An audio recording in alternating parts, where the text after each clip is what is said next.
Peeping Tom neighbor. Recently, I've been getting really bad vibes about my elderly neighbor who lives just across the street from my mom and I. Last night just reaffirmed my suspicions. For context, I, 21F, moved in with my mom who is disabled and out of work just last year to help her maintain her house and work to keep up with expenses. When I first moved in, everyone was curious to meet me and very friendly. Everyone except the elderly man across the street. He rarely left his home, and if he did, it was to dispose garbage or walk around the block to a mart close by.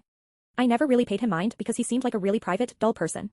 That was until about 2 months when I was mowing the front lawn and happened to glance over and see him staring dead at me smoking a cigarette, leaning up against the side of his house behind a bush as if not wanting to be seen. After he noticed me looking, he quickly sprung up and started his way towards the mart a block behind his. I couldn't help but feel unnerved by this interaction, but nevertheless I chalked it up to me just dramatizing everything. Months went by with no more incidents, however I couldn't shake this creepy feeling like I was being watched every time I pulled my curtains back in my bedroom which faces his house and the street. The other night I bought new curtains and put them up before my boyfriend came over to pick me up for a date. When I came back it was almost midnight, so it was really dark outside.